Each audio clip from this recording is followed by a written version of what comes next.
Bueno, le damos la bienvenida a todas las personas que nos acompañan el día de hoy en este webinar informativo con Duke University, ubicada en los Estados Unidos. Mi nombre es Karen Martínez y hago parte del equipo de Relaciones Internacionales y Consejería Académica de Colfuturo. Y el día de hoy nos está acompañando Lauren por parte de Fuqua School of Business, Olivia de Center for International Development, Josué y Jabrina de School of Law. Y bueno, todos en conjunto nos hablarán sobre cosas muy importantes para todas las personas que estén interesadas en llevar allí a cabo un programa de posgrado. Sin duda, este es un espacio que para todos debe ser de muchísimo provecho, así que los invitamos a dejar cualquier inquietud, observación o duda en el cajón de Q&A. Quiero pues también contarles un poco que este mes de noviembre estaremos cerrando nuestros webinars informativos que realizamos durante este segundo semestre.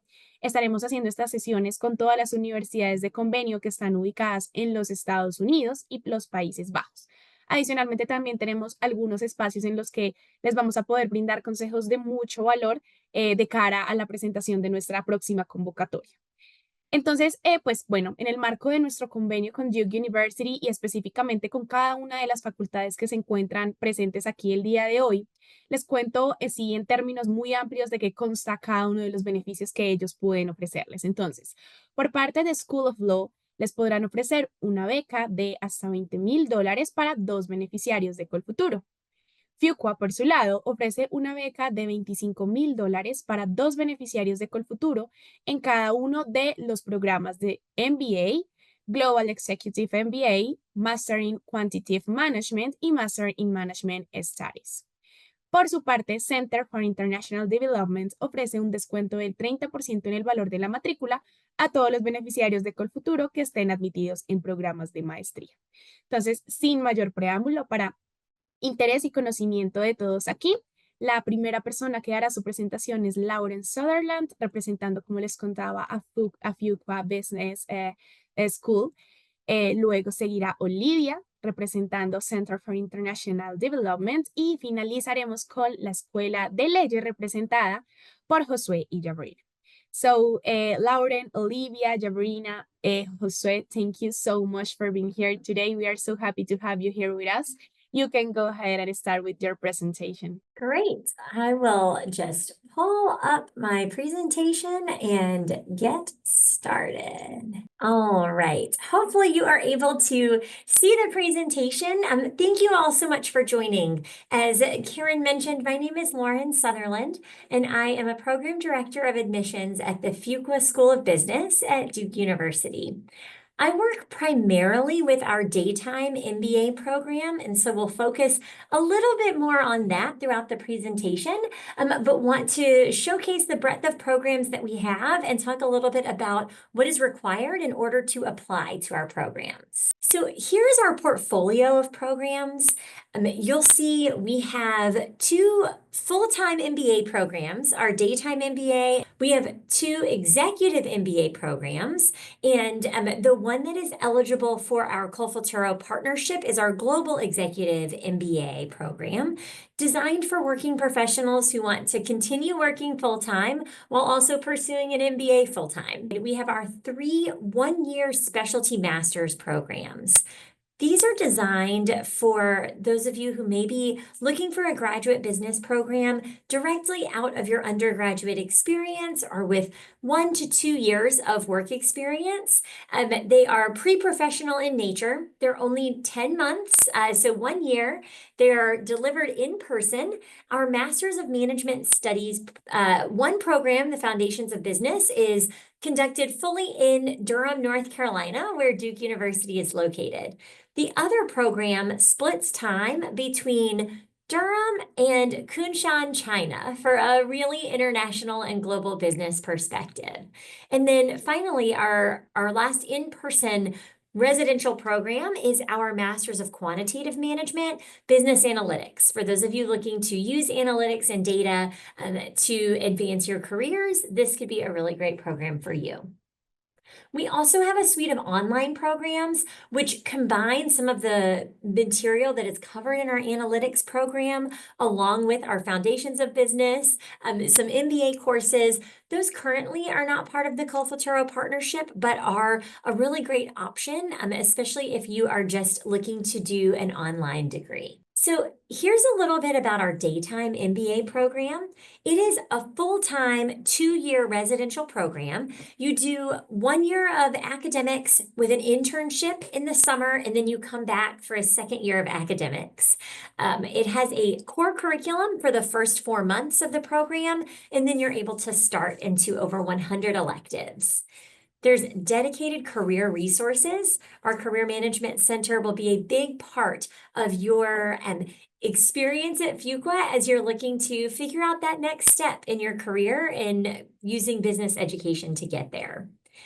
We love when our students join extracurricular clubs. We have over 60 clubs. Some are professional in nature. Others are affinity clubs like our Latin American Student Association or our Association of Women in Business. And then some are purely just for fun so that you can focus on something outside of academics and job searching.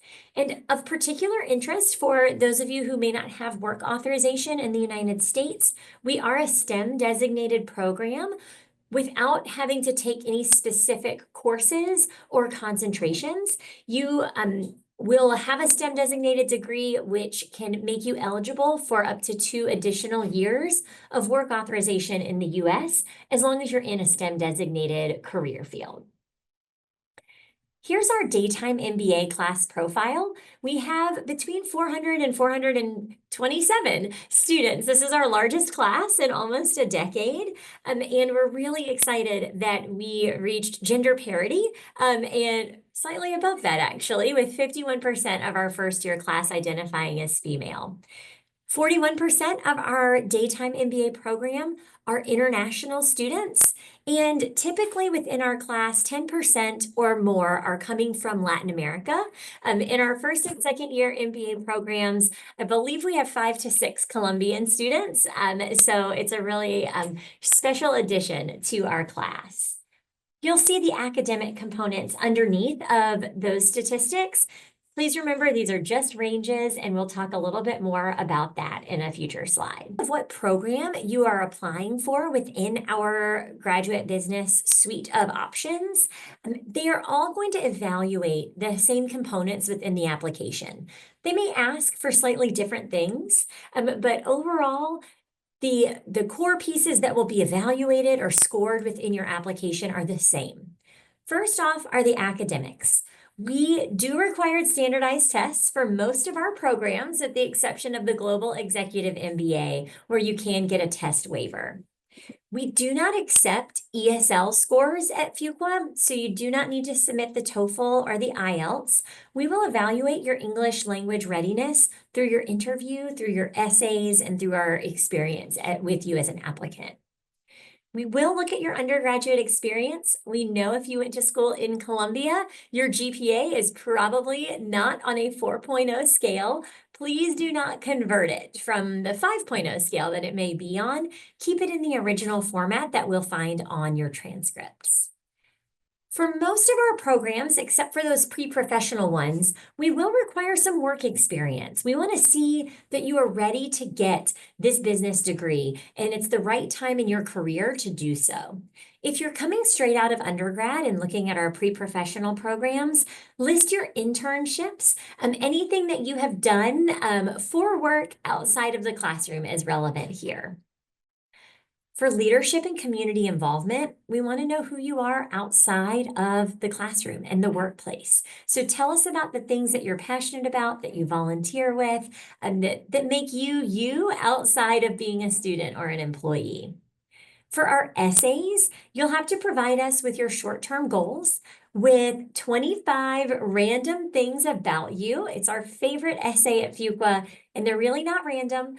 They should be well thought out, facts about your life from childhood up through the present, things that make you tick, that you enjoy, that you want to share with the admissions committee. And then finally, each of our programs will have a second long form essay for you to tell us a little bit about how you see yourself fitting into the Fuqua community. You will be required to submit a letter of recommendation. Your recommender does not need to be able to speak English. They can use a translator. The letter just has to be submitted in English. And then finally, after we review your application, you may be invited to an interview, which is the final component of the application process, where we're getting to know about you in person and not just through your application. So I know that it was mentioned earlier in the presentation, but I wanted to highlight our programs that we have a partnership with Colfuturo and what that amount of scholarship is and how long our programs are. So it's important to note that the Fuqua scholarships are only applicable towards tuition. We aren't able to give any living stipends or fees, but any scholarship you receive from us will be a discount on your tuition. And for our daytime MBA program, the deadlines for Colfuturo and our and hearing back from our programs that whether you've been admitted don't always line up. A lot of times you'll hear from us first, and then you'll get your Colfuturo decision a few months later. So if you are selected for Colfuturo, we guarantee that you will receive at least a $25,000 scholarship each year from Fuqua. With our other programs, the deadlines align a little bit more easily, but our daytime program always has a little bit of overlap where students know their Fuqua decision and are awaiting their Colfuturo decision. And just know that we will make sure that your scholarship is either taken up to $25,000 a year if you're selected, or if you've already exceeded the $25,000 a year, kudos to you. That means your application was amazing. Pro scholar. So here is our office's contact information. If you send us an email, just mention what program you're most interested in, and our team will get you connected to the right counseling team within our office.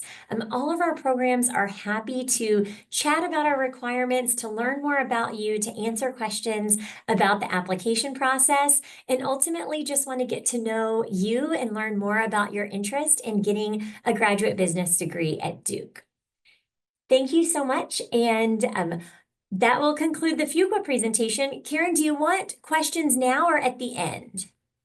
Yeah, for agree. Yeah, Great. perfect. Thank you so much, Lauren. Yeah, Bueno, let's a have any todos le discussion. vamos, le vamos a dar paso ahora a la Escuela de Leyes, representada en este caso por Yabrina y Josué. Yabrina, thank you so much for being here. Josué, thank you. You can start with your presentation about School of Law. Great. Can you see the presentation? Yes, that's perfect. Thank you. Great. So I'm so excited to be here. My name is Jabrina Robinson. I'm the Assistant Dean of International Studies here at Duke Law School, and I'm going to be doing this presentation with my amazing colleague, Jose Jimenez, who will jump in and talk to you as well. We're really excited to talk to you a little bit about Duke Law School and what our programs look like. Let me just jump right in. So we have 3 degrees that we offer within the law school. The traditional Juris Doctorate degree, which is a 3-year degree, which is a post-baccalaureate degree, which is a main degree that most of our U.S. Students pursue when they're trying to get their first degree of law. What we will mainly focus for this conversation today is actually our LLM, which is our Master of Laws, which is where we have foreign trained lawyers that come in who have actually already completed their first degree of law, typically an LLB, a Bachelor of Laws, in their home country, so in Colombia, who then come to the US for 1 year to study for this postgraduate degree, the Masters of Law. This Masters of Law is used for a lot of opportunities. Typically, it's used both as an additional degree that's leveraged within students' home countries, as well as a degree that's leveraged should you want to practice law in the United States. If you're coming from a civil law country such as Colombia, that become eligible to sit for one of our bar examinations. We also have a SJD, which is similar to kind of a PhD or a doctorate level of law, and that is a 3 to 7 year degree where typically students will study on campus for 1 to 2 years, and then they will then do the rest of their studying off campus, on site, typically in their home country, and it's a much more research and academia focused degree. Um, And that is a much smaller program within our university. So today we're really focusing our Masters of Law program. This is our 1 year program, which starts typically the beginning of the year in August and it ends in May. Our program we try to keep at a very good size of approximately 80 to 90 students each year. We really purposefully focus on this 80 to 90 students so that you are both a large enough cohort so that you can have students from all over the world. Within this 80 to 9 students, we typically have students from 40 different countries. So you're in a class with students from all over the world. But the 80 to 90 students is also not so large that you're not fully integrated within the law school, so that all of your classes are with JD students. And so you're getting both the experience of a global experience with classmates from around the world, but also actually being fully integrated in classrooms with US law students and building and collaborating with US law students as well. And we're really excited to talk to you a little bit more about that experience. But my colleague is going to talk a little bit about the admissions process and the scholarship process, and I'll come back on to talk a little bit about that experience. So I'm going to actually pass it over to Josue to talk about the admissions process for the LLM program. Thank you, Jabrina. If you could go to the next slide, please. Thank you. So hey everyone, my name is Josue Jimenez. Thank you for being here with us today. And although I can speak Spanish and I'm tempted to speak some Spanglish, I'm gonna focus on doing this presentation in English just because that is part of the admission process as well. And so I'll go into that in a little bit. But first, I want to start with kind of the general timeline that we recommend for the application process, and the ways that you can apply. And so here you can see the recommended application timeline of when you want to start doing research, depending on where you are in the process of your first law degree. And then, or if you're already practicing, then you don't have to worry about the timeline as far as when you're finishing your program. But typically, this is what we recommend, just so that you give yourself a good amount of time to really do your research on the programs. Is the LLM something that's going to be beneficial for what you want to do? What are your goals first? What should be the first thing, and then you can figure out whether the LLM helps that part of pursuing those goals. And then looking at, okay, once I know, yes, the LLM is something that's going to help me, then what schools am I considering? What areas of the US do I feel comfortable living in? And so, for example, for me, I'm originally from California, from Los Angeles in Southern California. And then I moved to North Carolina for when I went to college or university. And so I've always been a warm weather person. The cold just isn't for me. And so I knew that anything with snow, that's not something I wanted or I was going to be happy in for law school. And so those kinds of things are still things that are smaller, but things that I would recommend thinking about as you progress. And I'm sure Dean Robinson will talk a little bit more about the experience and what Durham looks like as you consider that option or those factors in your decision-making process.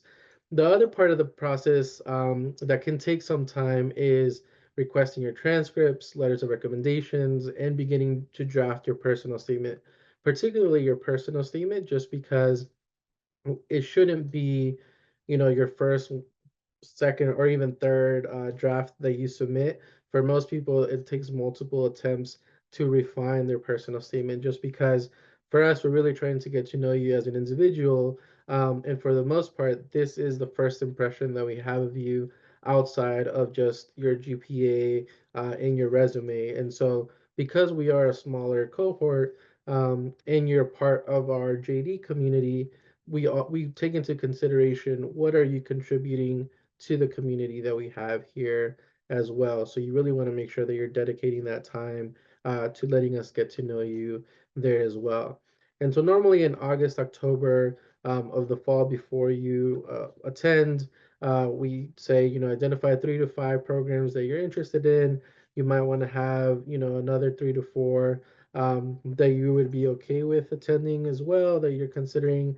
But typically, most students with 5 is a good number. You don't want to overdo it with how many applications you fill out, because part of it is some schools have different requirements from others, and you want to try to tailor your personal statement to each school as well. It doesn't have to be completely different, but you still want to make sure that you're incorporating facts there that are school specific. So, for example, if Duke Law offers a program or a clinic that you're really interested in, you want to talk about those things. And so that is time consuming as well. So that's why we say 3 to 5 is typically enough for what you want to do. The other thing that we recommend is attending webinars like this one, or there's an in-person event near you that this university is hosting or offering. Try to attend those as well so you get to know more people from the university or alumni as well.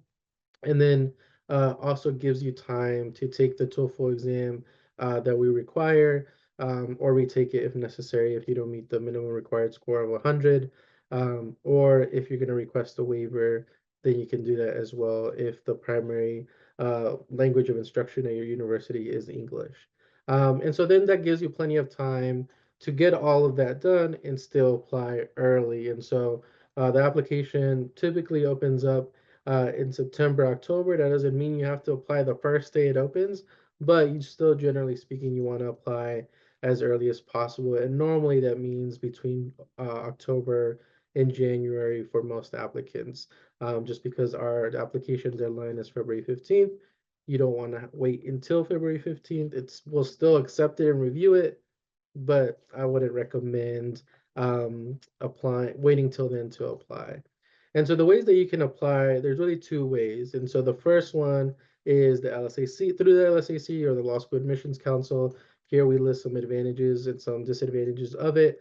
The biggest advantage for LSAC is that it's one place where all of your documents and forms are stored, and then you can just choose the schools that you want to send your transcripts to, for example, letters of recommendations, those kinds of things. Of course, you still have to fill out each individual application for the schools that you're applying to, but at least you're not having to mail out to all the schools that you're interested in doing that. But usually that requires for you to pay a fee for each school that LSAC sends a report to as well. And that is a fee that we cannot waive just because it's from LSAC and not ours. The other thing that some students have told us that they have concerns about is that because LSAC, when you submit your transcripts to them, they convert it or translate it for the schools. Their conversion might not be as accurate as you think it should be. And so in those instances, some students have said that it's a little bit um, different and might be sometimes lower it more than they expected when it comes to the evaluation interpretation of what it would look like on a 4.0 grading scale. So that's something to think about there. Um, and so the workaround for us, if you decide, I don't want to apply through the LSAC, then you can mail the physical application to us as well. If you do that, you won't have to pay an application fee. It's just through the postage that you would pay to mail it to us, and there you would just include your transcripts as is. You wouldn't have to calculate or interpret it for us. We would just handle that on our own as well there. So those are just things to think about as you're going through the Law School Admissions Council thing or process. Um, the other thing that we do is we do offer admissions interviews as part of our considerations. Typically, those are, I would say, about depends on who you get, 20, 30 minutes, maybe an hour if we just start talking a lot. But typically, that's just an opportunity again to get to know you, have a good conversation, and just discuss a little bit more in depth into what your goals are and what you're trying to accomplish, just because there's only so much space that you have in your personal statement. So we want to give you an opportunity to fully express yourself and discuss any questions you may have as well about the area or the program. And next, I'll talk about scholarship. So if you could, thank you. And so scholarships, pretty straightforward for us. Every school is different though in how they measure scholarships and how they allocate them. And so for some schools, all you have to do once you're admitted, you don't have to do anything else. You're automatically considered for scholarships. And others, when they do that, it's typically just merit only that they're looking at. So in those cases, typically you just get a separate email with your scholarship offer. Sometimes within the initial offer, of admission, there's also your scholarship amount already included there. And then some schools like us, it's a little bit different. So we do have, it's a separate process from the application process. So once you're admitted, we do ask that you submit a statement where you discuss kind of where you are in the financial sense and how a scholarship could help you. Just because for us, we offer both merit and need-based aid. And so really that statement helps us to better assess the need-based aid that we try to provide. And so that's why we do it a little bit differently, but that's why I recommend that you reach out to whatever schools once you identify your top 3, top 5 schools, that you reach out directly to their admissions offices and ask them, how does your process work? Just because that can vary quite a bit. The other big thing is that when you do get your scholarship offers, that we always tell students to really think about is the cost of living, just because in the US that can vary pretty widely. So for example, a lot of students typically are choosing between programs in like bigger cities when they're looking at us, so like New York, LA, Chicago, and then us. Durham is definitely much more affordable than those bigger cities. And so that is something to think about when it comes to where you're living, the type of environment that you want to live in, and how much that's going to cost, and as well as transportation. And so those are all things that should factor in to your total cost of attendance that sometimes students overlook as well. And that's particularly when it comes to housing, where for us, our housing is primarily off campus, but it is something to think about when it comes to that. I'm trying to think if there's anything else. The other thing is look at other opportunities of outside scholarships as well, like the Fulbright, or if your home university has a sponsorship, or there's a law firm that can sponsor you as well. Those are other sources that you can think about or reach out to as you're considering what other sources of incomes you have. Of course, you wouldn't qualify for student loans here in the US, but we do have a lot of students that are able to get student loans through banks or other programs, organizations in their home countries as well that can help you with that process too. So just keep that in mind. And then, And I'll just go through this quickly and oh, probably sorry, leave I a took lot too of this for Q&A because I know I want to give our time back because I see that Olivia is back on the screen.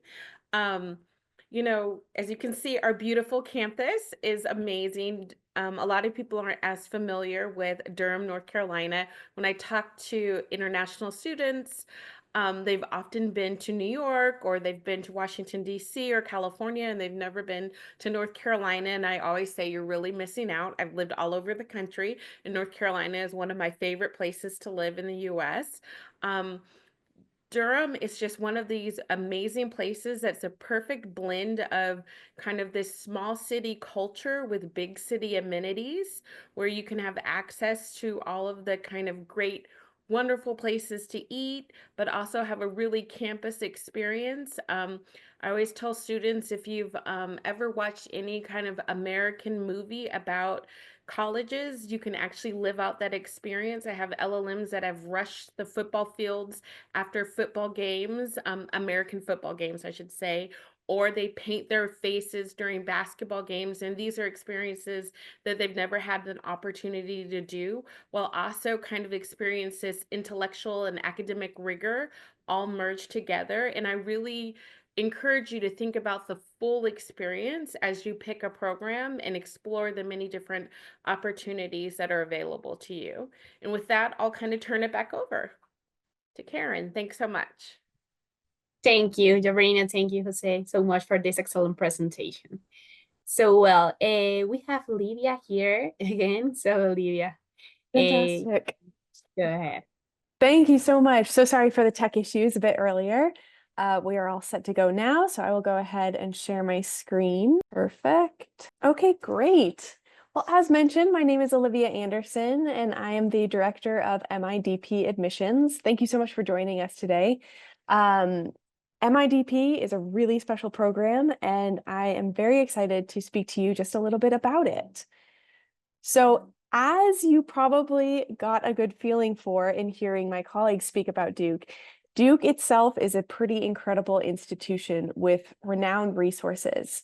For the Sanford School of Public Policy, we are ranked number 6 in the US by the US News and World Report. And as you can see down the line there, we are pretty well regarded across multiple different agencies. So what exactly is the MIDP program? Well, this program is dedicated for mid-career professionals. So that means that students must have a minimum of 5 years of professional experience, and that really leads to a unique cohort of students in the classroom. We have students from across the globe. To give you a sense of what that actually means, this past year's cohort was 29 students representing 21 different countries. So you have individuals coming from all different backgrounds in terms of their careers, and then different backgrounds as well from their geopolitics and where they've been brought up. Now, the curriculum is very flexible. It's designed for individuals who have an idea of where they want their career to progress. And so we provide you with several core classes that every individual will take. And then beyond that, we have 9 different areas of focus for our students to choose from. And those areas of focus are going to be dedicated to what you want to focus on. So it's very specific for your particular career and individual goals. Now, we do have renowned faculty and professors of the practice that bring their own incredible background to the program.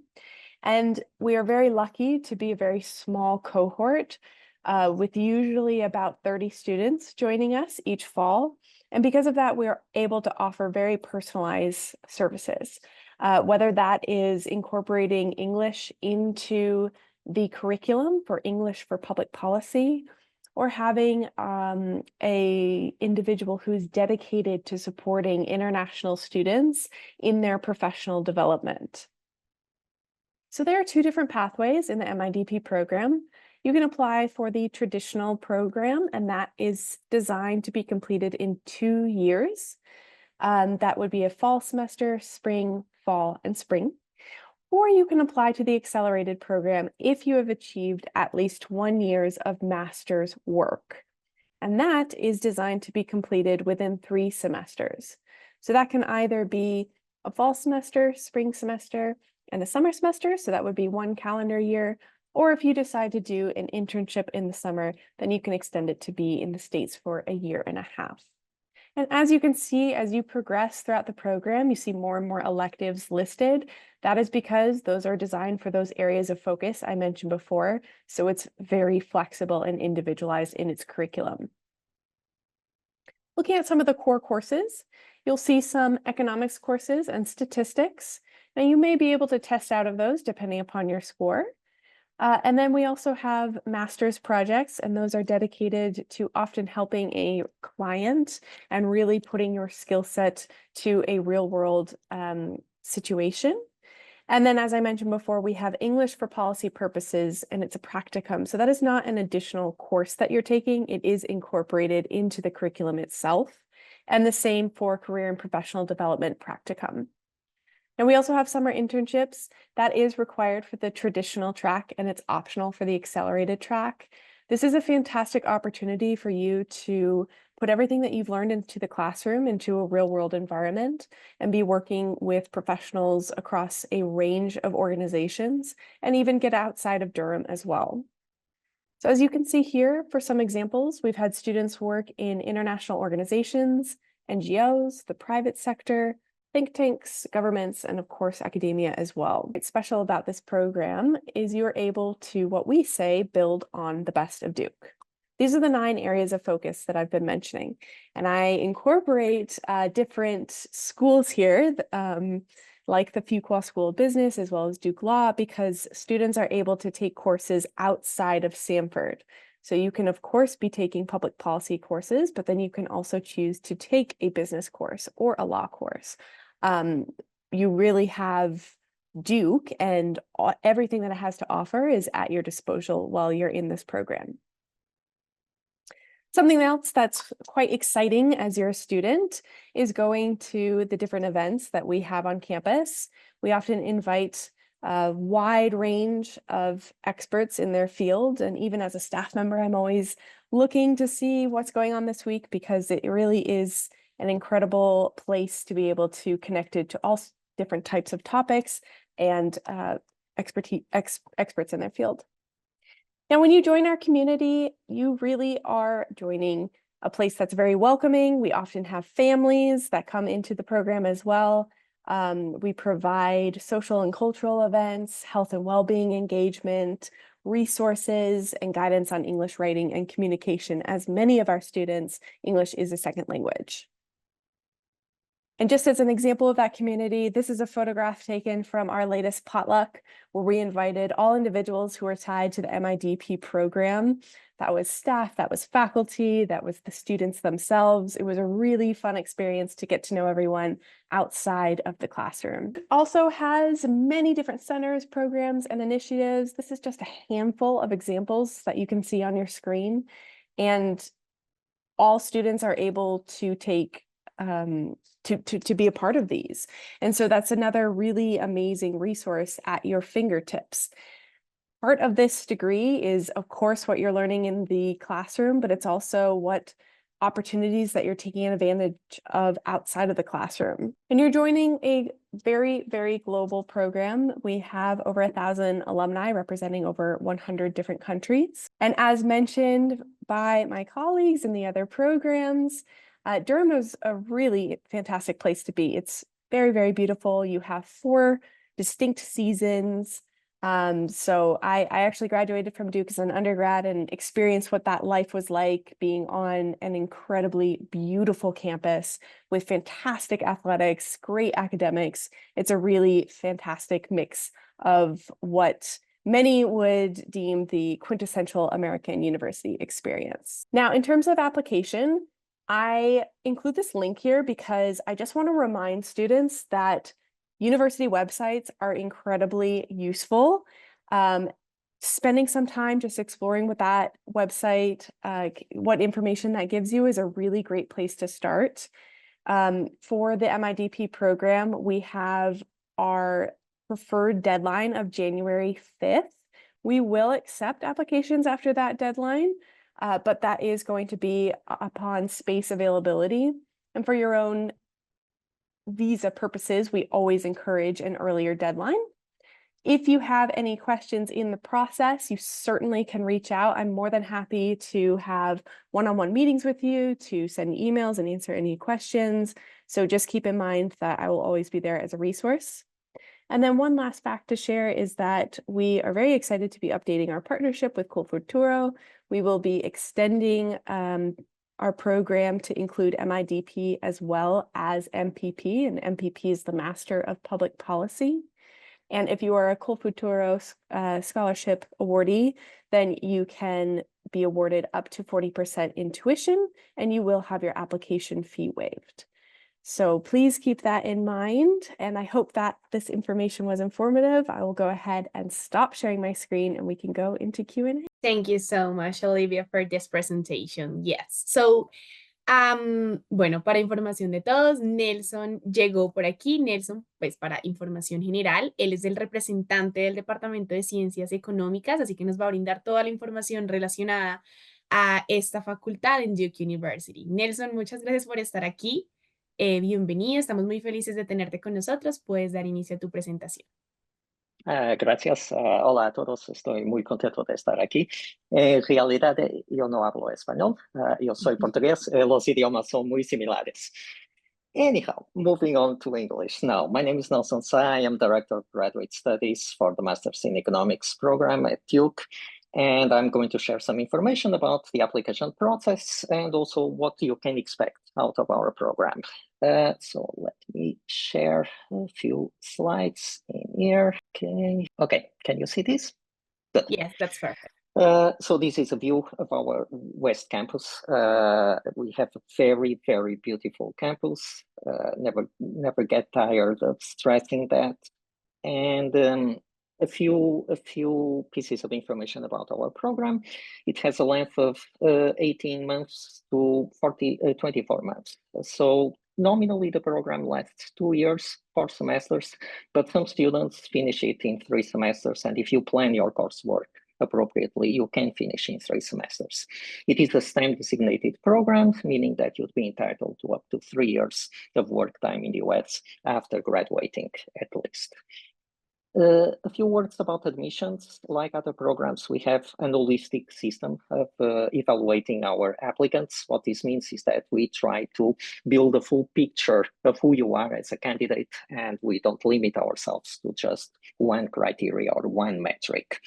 Different things you are going to share with us when you apply, your transcript. Within the transcript, we are going to look in detail at what type of courses you took and how you performed in different courses. We do not have any cutoff point for GPAs for your average, but we want to know what your preparation is. And for our program in particular, because it is very quantitatively oriented, we want to look at the math courses you took besides the econ classes. So there is a minimum expectation that you'd have been exposed to multivariable calculus. And showing that you did well in these more quantitatively oriented courses is a positive signal that you'll be sending in terms of application in this program. Also, if you took more math courses beyond multivariable calculus, that's great. We also look at core courses within economics, things like intermediate microeconomics and econometrics. And eventually, if you took advanced economics courses, we'll also be interested in knowing how you did. So that is the way we read your transcript. With this said, we have also accepted students without an economics background, in particular if they have a strong quantitative background and if they feel comfortable with mathematics. It's much easier to pick up the economics, even if you did not take an economics course previously, than picking up the math at a later stage. So this is our reading of your transcripts. As far as test scores go, we do require standardized tests, GRE, and within the GRE, we pay closer attention to the quantitative section of the GRE. A majority of our students, admitted students, I should say, have high scores in the quantitative section. I'm talking about 168 to 170, but not all of them. We have also admitted 160s, even high 150s.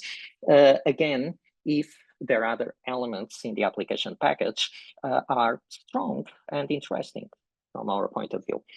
You will need 3 recommendation letters. Typically, they come from faculty who taught you and who know you well, but on occasion, people have also provided 1 recommendation letter from a non-academic person, someone you did an internship with, someone who was your supervisor in a professional setting. That is also acceptable. We look at your personal statement. We want to have a good sense of what your motivation to do graduate studies is and why you want to study more economics and how your past preparation equips you to this new step in your career. And we also look at whatever experience you come with. Some of you might have experience with research, working for a faculty in your home university. Others may have some professional experience that exposed you to different economics concepts or different economics tools. And all of this is valued in our evaluation process. So as far as admissions go, these are the main things we pay attention to.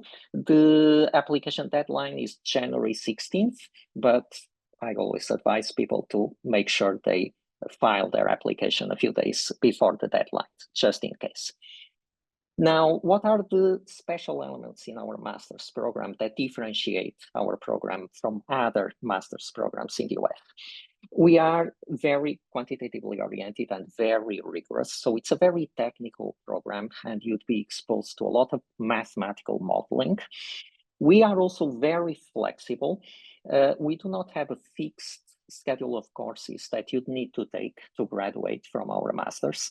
We have general requirements, as in we'd expect you and you'd be required to take one econometrics class at least, but this could be an introduction to econometrics or time series econometrics or applied microeconometrics, and you could choose which one you want to take. We also expect you to take a couple micro or macro theory classes, but is it going to be a microeconomic theory or a macroeconomic theory or economic growth or game theory? Well, you have a choice there and you have many options available to you. In general, you need 10 courses to graduate from our program. 5 of them need to be taken within the economics department. But then the other 5 could be taken outside the econ department. Graduate courses in computer science, in mathematics, in statistics, all of that would be eligible as an elective for the master's degree in economics. Many of our students take courses in the School of Public Policy, in the business school as well. And we always like, or I always like telling our students that when you are admitted to our masters, you are not just admitted to a single program or to the Department of Economics, you are really admitted to Duke as a whole. And you have access to different units at Duke and plenty of resources to take advantage of that would be relevant for your career as economists. We serve 2 types of students, or we have students with 2 types of interests coming into our program. Some of them want to progress later into a PhD program and apply to PhD programs. Others want to go into industry and pursue a professional path. All in all, I'd say that 50-50, that's the distribution we see for those that are more academically oriented and those that are industry oriented. When I talk about PhD programs, again, it's not just economics. Our students apply to PhDs in economics, yes, but also PhDs in public policy and in different business areas, in finance, in accounting, in quantitative marketing. Some of them even PhDs in statistics. One of our students last year applied to a PhD in psychology. So we have very, very different paths followed by our students. Now, you are going to get access to a lot of research experience, working with our own faculty as research assistants, engaging in capstone courses where you get to develop your own research projects as well. And you do that in the Department of Economics, but also many students do that in other Duke units. As I said, business school, School of Public Policy, even the law school. We have economists pretty much working everywhere across the university. You also get access to a very big network of alumni, not just Duke alumni, but alumni from our own programs. We have a LinkedIn group with about 450 alumni of our master's programs who are doing the most varied things and who are always very willing to connect with our current students and share their advice with them. Now, what we try to do is we try to help our students, and this does not end in the classroom. We provide people with PhD application advising sessions. For instance, if you are admitted, right the first week you are on campus, we have a PhD advising session for those planning on going into PhD programs. And we talk about personal statements and recommendation letters and how do you go about choosing schools. And this gives you an idea of what you'll have awaiting you in the next 2 years. We have, for those interested in going into industry, job information sessions. We leverage our connections and our alumni who are working in different places in the US, and some of them hold virtual information sessions, others in-person information sessions as well, and some of them interview on campus as well. We have alumni talks. So every semester, we have 4 or 5 of our alumni who hold either an in-person or a virtual career discussion where they share their advice with our students. This semester, we had a senior data scientist from Google, for instance, in New York, talking with our students. We had an analyst at a think tank in Washington, DC. We had a PhD student from UNC, the University of North Carolina. And so we bring people with a variety of interests to share their knowledge and their experience with our students. EMAC is one of those other extracurricular entities we have. That's the Economics Master Student Council, and they organize plenty of activities that integrate everyone socially into the program, into Duke as well. You have here some photos of past events, get-togethers with faculty over pizza on the back of the department building. This year, they have been very active promoting social events like gaming nights and movie nights, and in general, helping everyone integrate themselves. We have a very international student body, so for many of them, it's the first time they are in the United States, and EMAC really plays a great role in bringing everyone together and helping you navigate the day-to-day life, not just as a student, but also as a new person living in America. Let's see, what else? Financial considerations. You are responsible for tuition and living expenses. Now, we have an agreement with Colfuturo, and that through which we provide a 50% discount on tuition levels for up to 2 students. Now, with this said, if you have competing offers from other programs in the US and they are more appealing financially, absolutely let me know. And we can discuss this, and we might have the margin to go a little bit above the 50% and try to make our offer as competitive as that of other programs. Because if you are a good student, we want to have you with us, and we'll do what we can to bring you to Duke. There are supplemental earning opportunities as working as research assistants or as teaching assistants, and some other technical support work across the university is also possible. Now, these positions are only open after your first semester. During the first semester, we want you to focus a lot on your academics so that you can start with your right foot. But then after the first semester, these opportunities exist. Now, they are merit-driven. So it will largely depend on your performance during the first semester in the program and your own background to see if you will secure one of these positions. Demand is still larger than supply for these positions, but I can tell you that on average, about 35 to 40 master students are hired by our own faculty as research assistants each semester.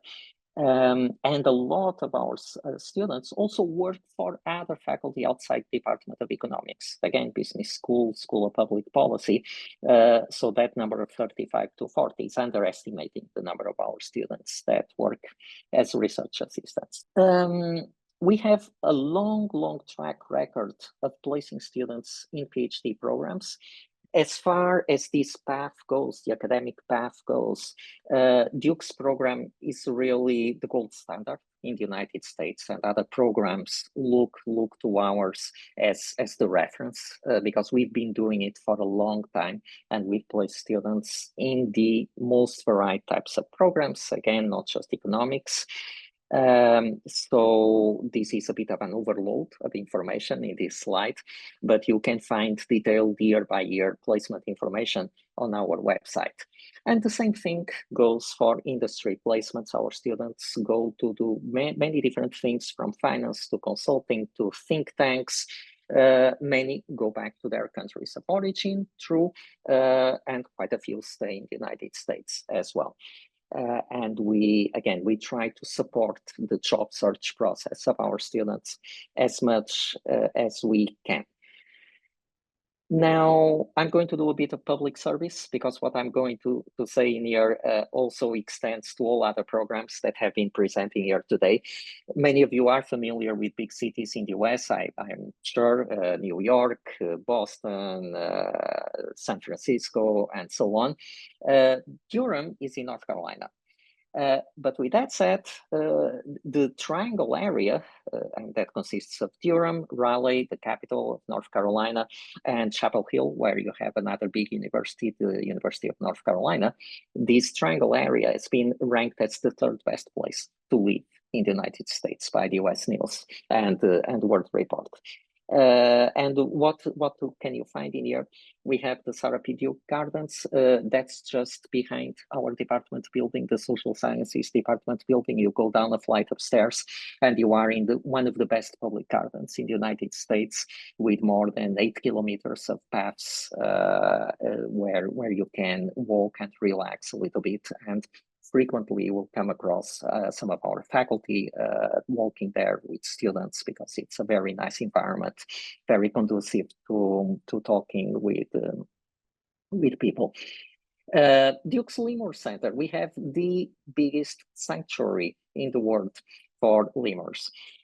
It's not on campus, you need to drive a few minutes, but definitely well worth a visit as well.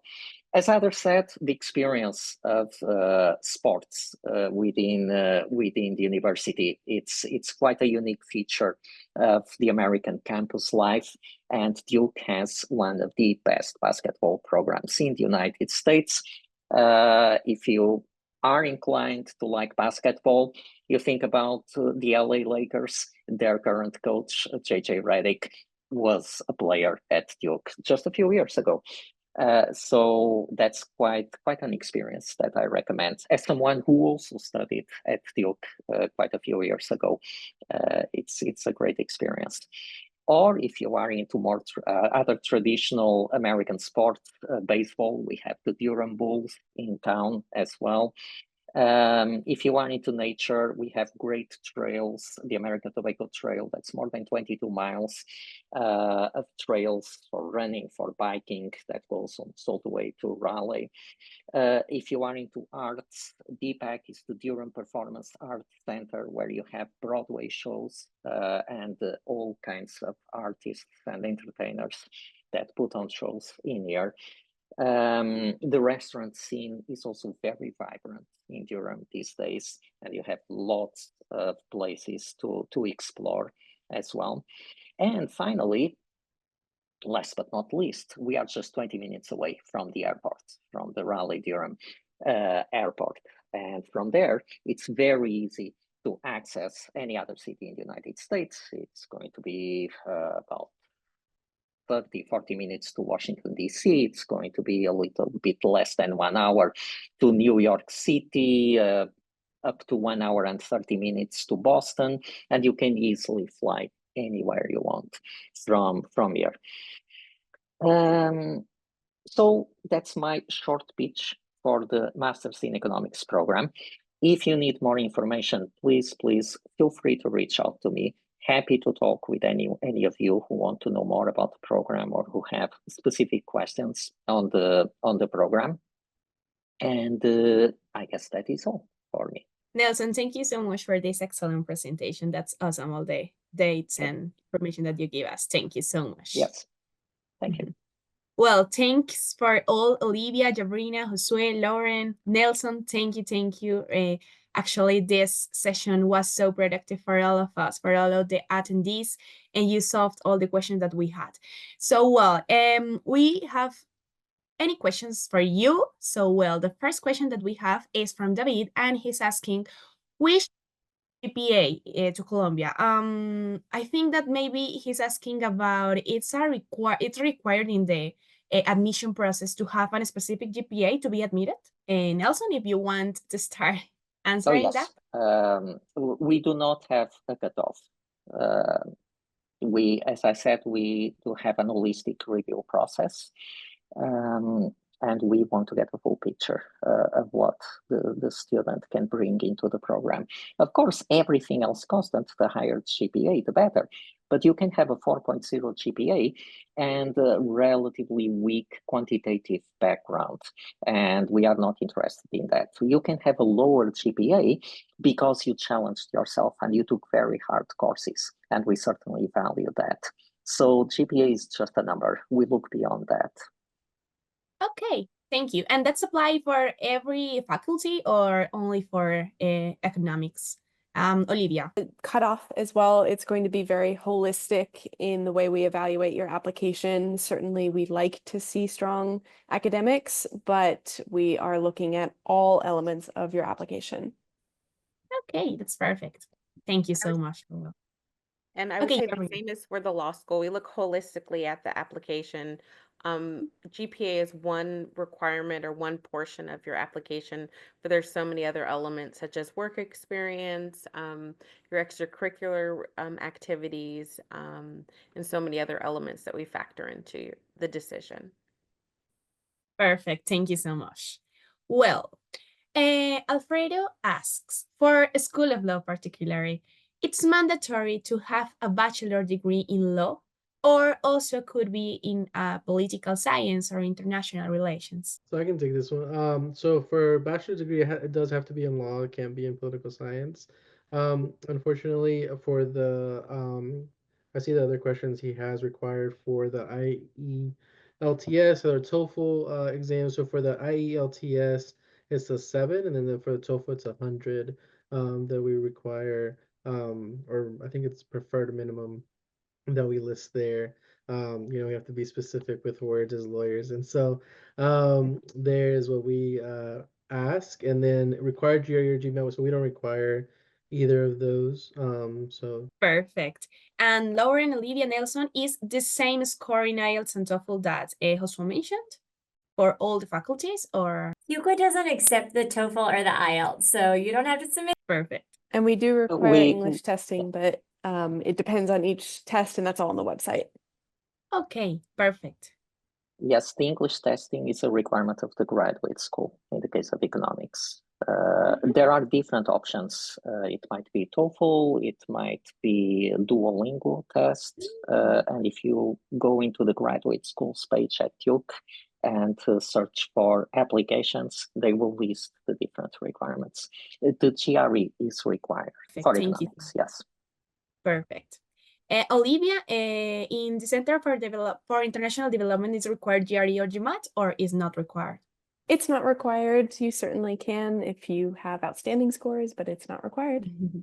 Perfect. Lauren, by your side? Sorry, most of the programs at Fuqua accept the GMAT, the GRE, the executive assessment. We also accept the SAT and ACT for our pre-professional programs, but you do have to take a standardized test, and there are no minimums for any of our programs.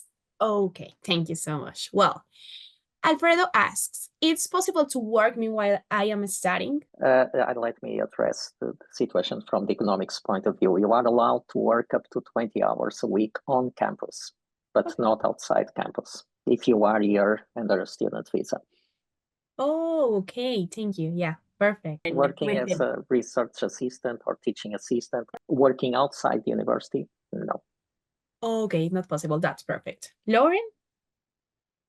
I was just going to say that will apply to everyone who's studying in the US on a student visa, unless you are using something called CPT, which is how international students can do internships in the United States. But those are typically built into programs. You can't work outside of what we've curricularly planned for.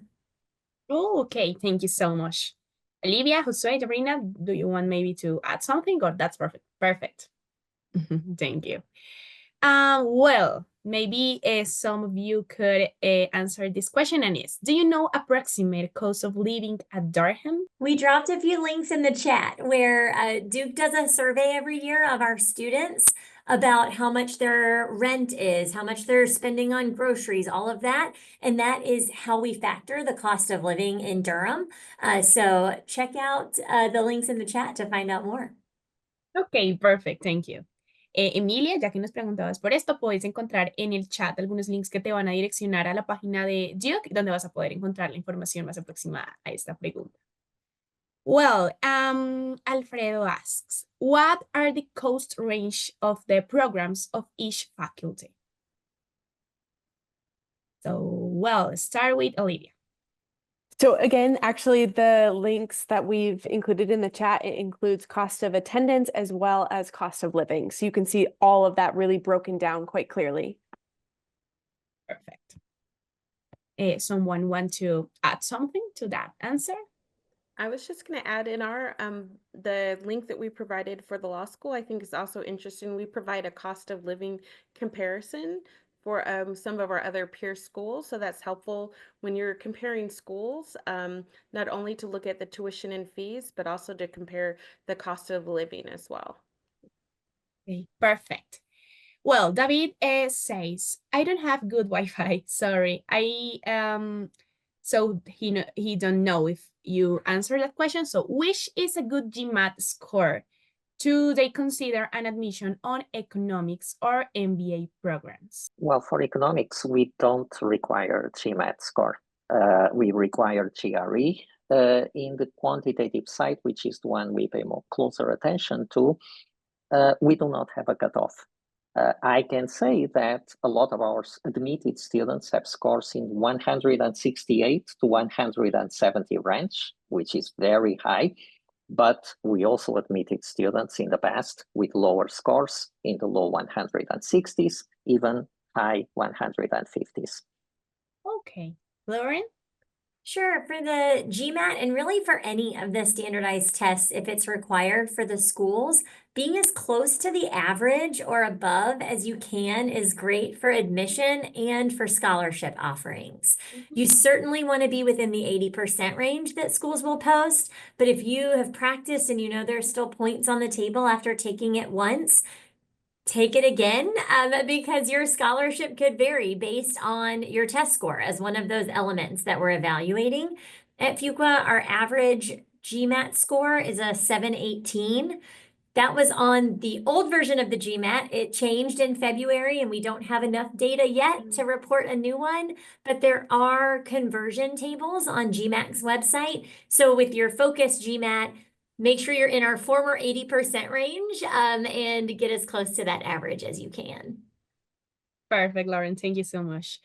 Bueno, Emilia nos está preguntando si ella es elegida como beneficiaria por 25,000 para hacer un MBA, ¿no aplicaría como un crédito? Bueno, Emilia, te cuento un poco. Básicamente, los convenios y los descuentos que se ofrecen gracias a los acuerdos que tenemos con las diferentes universidades y facultades constan de dos partes. Por una parte, que sea seleccionada por Colfuturo, es decir, que tienes acceso al crédito que te damos, y por otra parte, que la universidad te otorgará un beneficio, un descuento. Es decir, vas a acceder al crédito que te otorgue Colfuturo por el monto que tú definas, pero adicionalmente la Universidad de Duke te otorgará un descuento o un monto particular en tu matrícula, ¿vale? Entonces son como dos cosas que se complementan.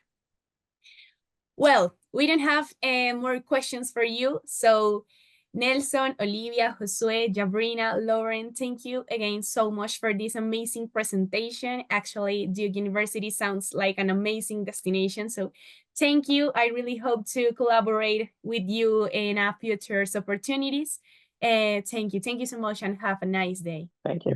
Bueno, y a todos nuestros asistentes también muchas gracias por su participación y su interés. Los esperamos en todos los webinars informativos que tenemos dispuestos para ustedes. Hasta luego.